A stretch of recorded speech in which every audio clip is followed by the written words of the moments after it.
اعوذ باللہ من الشیطان الرجیم بسم اللہ الرحمن الرحیم اللہم صلی علی محمد وآل محمد وعجل فرجہم۔ محترم ناظرین کرام، السلام علیکم ورحمۃ اللہ وبرکاتہ۔ ناظرین، درس اخلاق انسان کو آج کے اس پرآشوب دور میں، اور جہاں ہر طرف بدخلقی کا دورہ ہو اور انسانیت کو کچلا جا رہا ہو، ایسے عالم میں انسان کے لیے جس چیز کی ضرورت ہے اسے اخلاق کہا جاتا ہے۔ اخلاق انسان کے اندر وہ ایک ایسی صفات نفسانی ہے کہ جو انسان خود بخود اپنے اندر پیدا کرتا ہے، یعنی کسبی ہے، وہبی نہیں ہے۔ اور انسان کسبی اس وقت چیزوں کو حاصل کر سکتا ہے جب تک خود کوشش نہ کرے۔ دو طرح کے، اسی لیے علماء اخلاق نے اخلاق کو دو حصوں میں تقسیم کیا ہے۔ اخلاق کی دو قسمیں ہیں، اخلاق حسنہ و اخلاق سیئہ۔ اخلاق حسنہ کسے کہتے ہیں؟ وہ اخلاق اور وہ صفات جو انسان اچھے راستوں سے حاصل کرے اور اسے اپنے وجود کا جز بنا دے۔ مثال کے طور پر رحم کرنا، یہ ایک اچھی صفت ہے۔ اتنا رحم کرنے لگے کہ اسے اپنے وجود کا حصہ بنا دے، مشہور ہو جائے کہ انسان بہت رحم کرنے والا ہے۔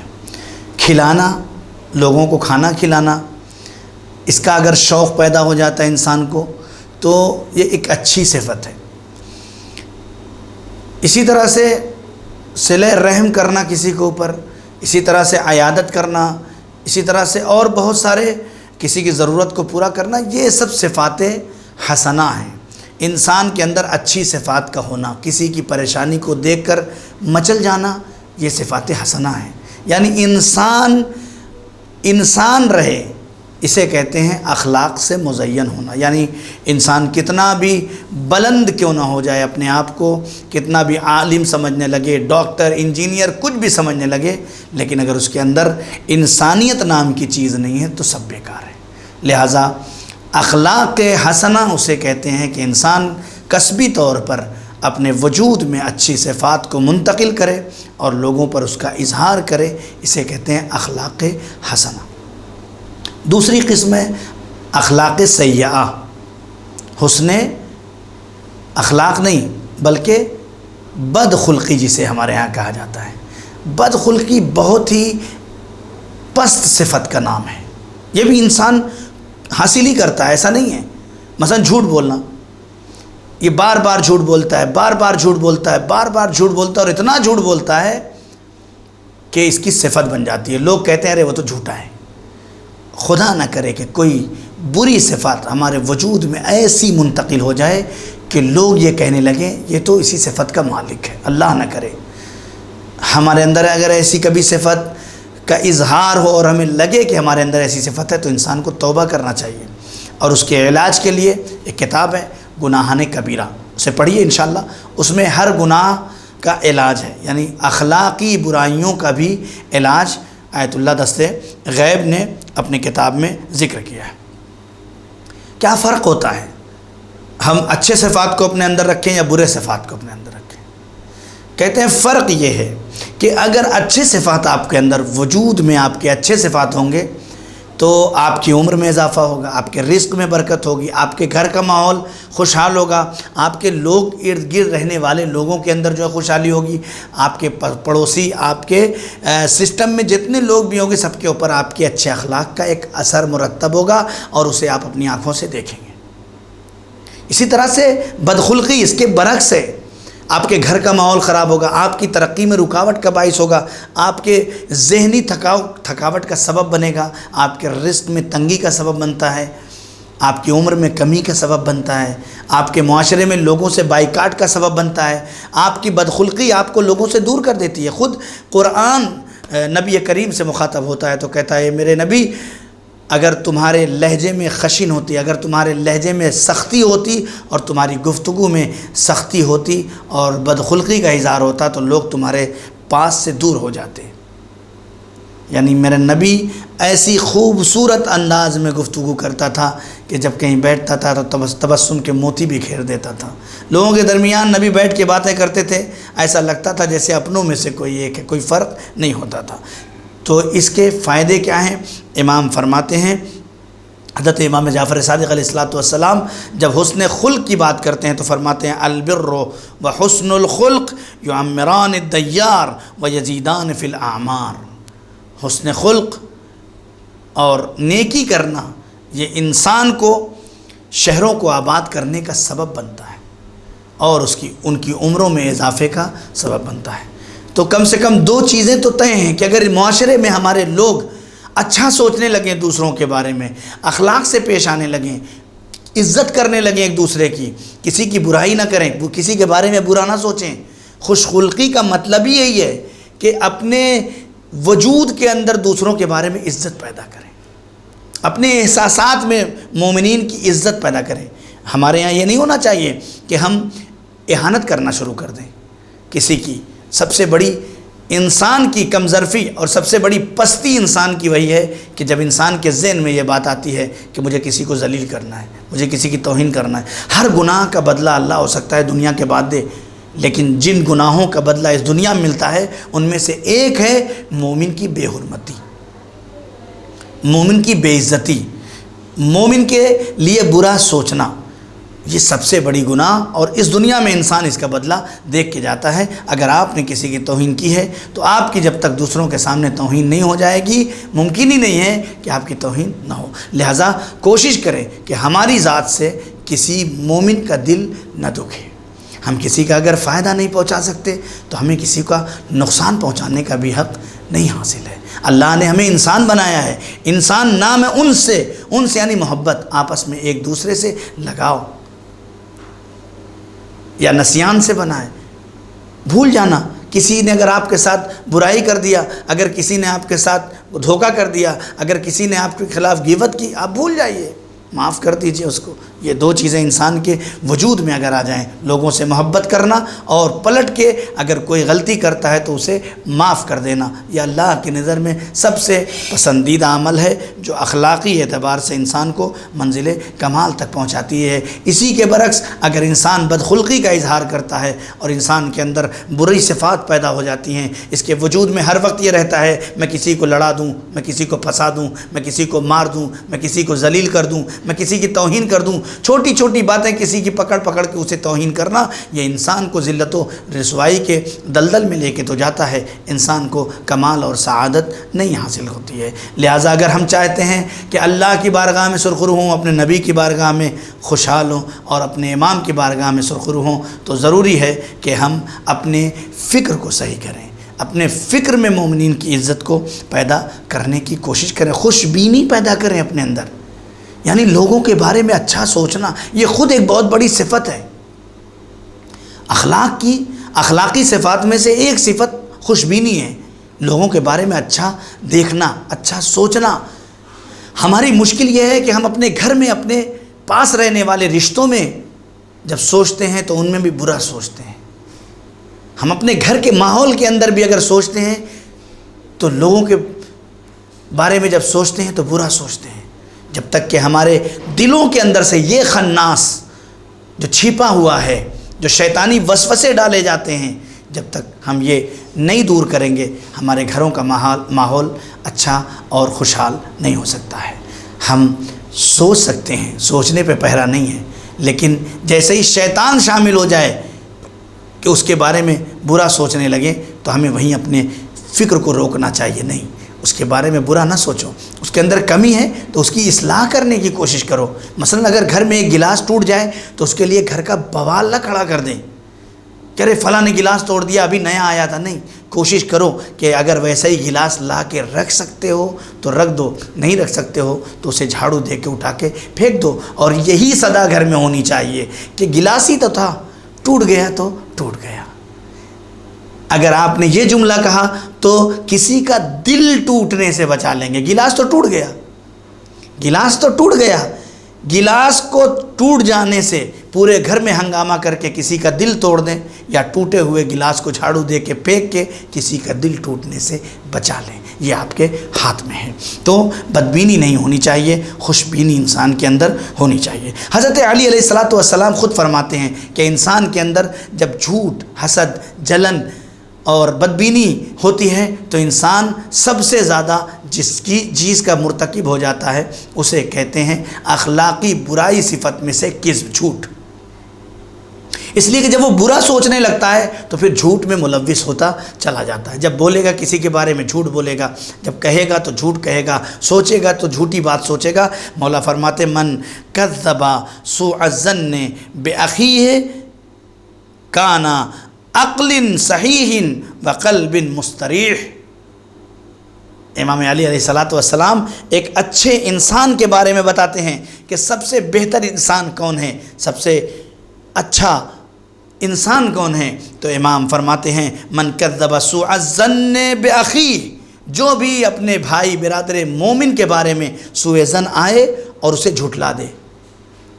جیسے میرے بھائی کے بارے میں میرے دماغ میں یہ بات آئے کہ ارے میرا بھائی تو میرے خلاف ایسا کرتا ہے، میں فوراً یہیں پہ اس شیطانی چال کو چھوڑ دوں کہ نہیں یہ غلط ہے، میرا بھائی میرے خلاف نہیں ہو سکتا ہے، اسے صحیح کرنے کی کوشش کرو۔ من کذب، جھٹلا دے جو، ظن سوء الظن، بری ظن کو، بے اخیہ، اپنے برادر مومن سے، کان ذا عقل صحیح، یہی انسان عقل صحیح رکھتا ہے، عقل سالم رکھتا ہے، وقلب مستریح، اور اسی کا دل جو ہے وہ آسودہ ہے اور اس کے دل جو ہے آرام اور سکون کا باعث ہوتا ہے، جس کے اندر یہ کیفیت پیدا ہو جاتی ہے۔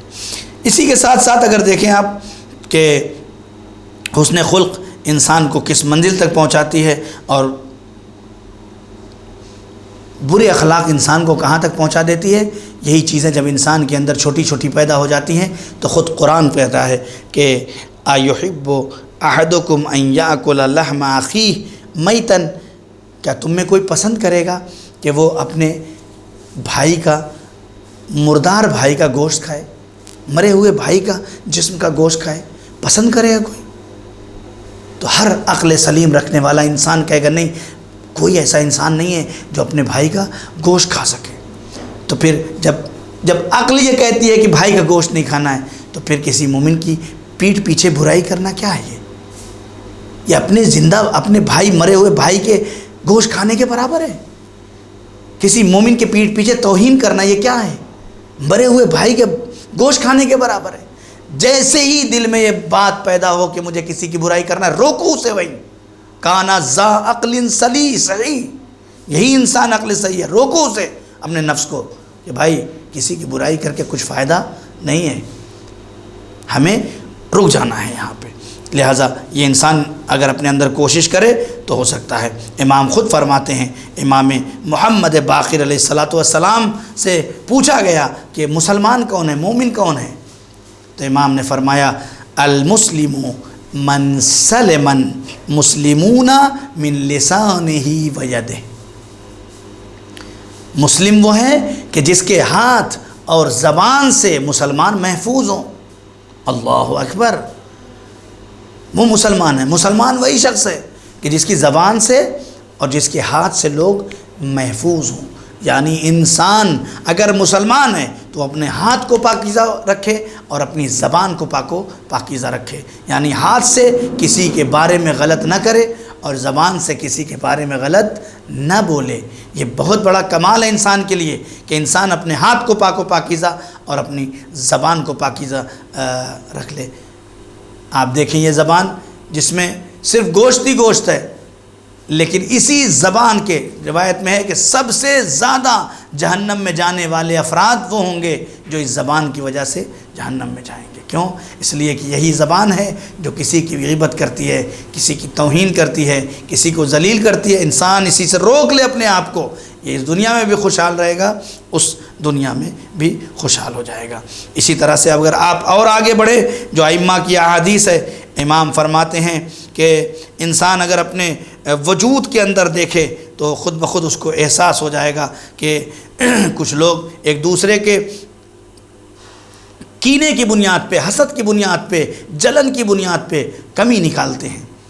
یہ بہت ہی خطرناک انسان کے اندر بیماری ہے کہ جو انسان کسی کی کمیاں نکالنے کی کوشش کرتا ہے، جب اس کا لطف، شیطانی لطف انسان کو مل جاتا ہے تو وہ چھوٹی چھوٹی باتوں میں کمیاں نکالتا ہے۔ کسی کے گھر کے دعوت میں جاتا ہے، اس میں کمی نکالے گا، کسی کی لڑکی کی شادی میں جائے گا، اس میں کمی نکالے گا، کسی کے بہو کو دیکھنے جائے گا، اس میں کمی نکالے گا، کسی کے بچے کو دیکھنے جائے گا، اس میں کمی نکالے گا، کسی کے گھر میں جائے گا، اس گھر میں کمی۔ کیوں؟ اس لیے کہ اس کے اندر اس کے صفات کمالیہ پست ہو گئے ہیں، اور صفات سیئہ یہ انسان کے بلند ہو چکے ہیں، بڑھ گئے ہیں۔ لہٰذا انسان کو پست کمالات نہیں ہونا چاہیے، بلکہ بلند کمالات کا مالک ہونا چاہیے۔ امام علی علیہ الصلاۃ والسلام فرماتے ہیں الحقد نار کمن حکامنا لا تطفی الا بالظفر، کینہ توزی یعنی حسد، جلن، کسی میں کمیاں نکالنا آتشی یعنی جہنمی انسان کو بنا دیتی ہے، اور انسان اس کے وجہ سے کہاں چلا جاتا ہے؟ جہنم میں چلا جاتا ہے۔ لہٰذا انسان کو اگر چاہیے کہ اپنے آپ کو جہنم سے بچائے تو وہ کیا کرے؟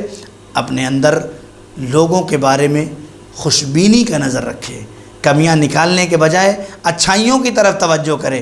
مولانا صاحب یہ آپ نے یہاں تک بتا دیا تو کچھ ایسی باتیں بتا دیجئے کہ جس کی بنیاد پہ ہمارے اندر یہ شوق پیدا ہو جائے کہ ہم دوسروں کے اندر کمیاں نہ نکالیں، ہم دوسروں کی توہین نہ کریں، ہم دوسروں کو ذلیل نہ کریں، بلکہ ہم دوسروں میں اچھی صفات دیکھنے کی آنکھیں رکھنے لگیں۔ آواز دی من اطرح الحقد الاستراح قلبہ ولبہ، اللہ اکبر۔ امام فرماتے ہیں کہ اسی وجہ سے کہ جو شخص کینہ توزی اور جو شخص جو ہے وہ انسان کو کمیاں نکالنے والا ہوتا ہے، کینہ توز ہوتا ہے، اللہ اکبر، امام فرماتے ہیں ایسا سخت دنیا سے مو ہو جائے گا، ختم ہو جائے گا، برباد ہو جائے گا، لیکن پوری زندگی اس کے دل کو آرام نہیں ملے گا، نہ اس کے لبوں کو سکون مل سکتا، نہ اس کے دل کو سکون مل سکتا۔ لہٰذا کوشش کریں کہ ہمیں لوگوں کو معاف کرنے کی عادت ہونی چاہیے۔ لوگوں کے اندر دیکھیں، پہلی بات یہ ہے کہ اگر کسی میں یہ برائی ہے کہ کسی کی بے عزتی کرتا ہے، کسی میں کمیاں نکالتا ہے، تو وہ اپنے نظریے کو بدلے، اچھائیاں تلاش کریں۔ اس لیے کہ 100 برائیاں ہوں وہ مت دیکھیں آپ۔ انسان کے اندر اگر 1000 اچھائیاں ہوتی ہیں اور ایک برائی بھی ہو جاتی ہے تو لوگ اس کی اچھائیوں کو بھول جاتے ہیں اور اس برائی کی طرف دیکھنے لگتے ہیں۔ بھائی یہ بھی تو سوچئے کہ وہی انسان 1000 اچھائیوں کا بھی مالک ہے، اگر ایک غلطی ہو گئی تو اس کے بارے میں اتنا پروپیگنڈا کیوں، اس کی غیبت کیوں، اس کو ذلیل کرنا کیوں؟ اس کو نہیں معلوم اس نے شب کی تاریکی میں اپنے پروردگار سے اس گناہ اور اس برائی کے بدلے میں توبہ و استغفار کر لیا ہو۔